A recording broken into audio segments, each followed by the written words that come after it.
आज 14 ফেব্রুয়ারি Valentine's day. সবাইকে জানাই হ্যাপি ভ্যালেন্টাইন্স ডে। তার সাথে সাথে এটা ভুলে গেলেও চলবে না, আজকের দিনে 14 ফেব্রুয়ারি অনেক সৈনিক মারা গিয়েছিল, সেই জন্য আজকের দিনটা ব্ল্যাক ডে হিসাবেও কিন্তু পালন করা হয়। আজকের দিনটা আমার কাছে একটু অন্যভাবেই পালন হলো। আজ আমার ইঞ্জেকশন আছে, সাথে ননিরও আছে। ননির 9 মাস পূর্ণ হওয়ায় ওর আজকে 4টে ইঞ্জেকশন আর একটা পোলিও আছে, আর আমার এটা সেকেন্ড ইঞ্জেকশন প্রেগনেন্সির। তো তার জন্য আমরা রেডি হয়ে গেছি, আর আমাদের এখানে সেন্টারে ইঞ্জেকশনটা নিচ্ছি।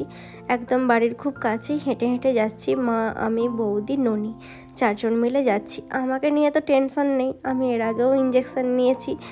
আর সত্যি বলতে কি, বড় হওয়ার সাথে সাথে আমাদের এত ব্লাড টেস্ট, এত ইঞ্জেকশন হয়, এগুলো হ্যাবিটের মধ্যে হয়ে গেছে। কিন্তু ননিকে নিয়ে ভীষণ টেনশন হচ্ছে যে 4টে ইঞ্জেকশন বেচারা কী করবে।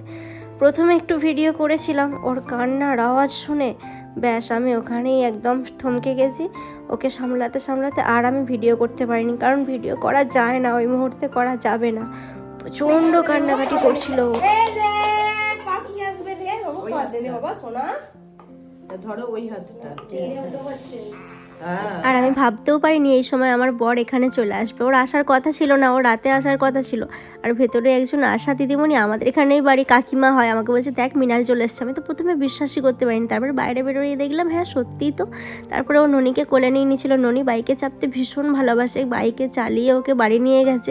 তারপরে দেখলাম ওর একটু কান্নাটা থেমেছে, আর বাড়ি গিয়ে দেখি না লাফাতে শুরু করে দিচ্ছে। যাই হোক, ওকে দেখে মনে অনেকটা শান্তি লাগে। কান্নাকাটি করলে না মনটা ভীষণ খারাপ হয়ে যায়। দেখো বাইকে চড়ার পরও কিন্তু ও একটু কাঁদো কাঁদো মুখ করেই ছিল। তারপরে যেতে যেতে যেতে যেতে ভুলে গিয়েছিল। তারপরে বাড়িতে যেয়ে দেখো ওর নাচটা শুধু দেখো। আর তার আগে ওর মা হচ্ছে যে ওর যে যে জায়গাগুলো ইঞ্জেকশন হয়েছে সেই জায়গাগুলো মলম লাগিয়ে দিচ্ছিল, আমিও লাগিয়ে নিয়েছিলাম।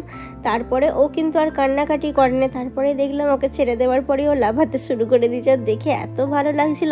আর ওর পিছু শুধু বলছে তুই you are a strong boy, you are a strong boy, একদম কাঁদবে না। ওখানে ইঞ্জেকশন নেওয়ার পরে ভেবেছিলাম একটু সামনে দোকান আছে, সেখানে যাব, কিছু জিনিস কিনবো, কিন্তু আমার বর চলে আসাতে সেটা আর সম্ভব হলো না। ও আমার প্ল্যানে সব জল ঢেলে দিল।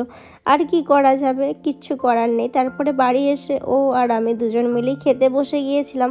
মা আজকে রান্না করেছিল সজনে ফুল সেদ্ধ, সজনে ফুলের বড়া, তারপরে হচ্ছে কলমি শাক ভাজা, ডিম ভাজা, আলু ভাজা, আর নিম ঝোল। তোমরা কারা কারা নিম ঝোল খেতে ভালোবাসো অবশ্যই কিন্তু কমেন্ট করে জানাবে। আমার কিন্তু বেশ লাগে নিম ঝোল খেতে, আর আমার বড় দেখলাম নিম ঝোলটা খেয়ে। ভিডিও শেষ করার আগে তোমাদের কাছ থেকে জানতে চাই আমার এই ভিডিওগুলো তোমাদের কেমন লাগছে।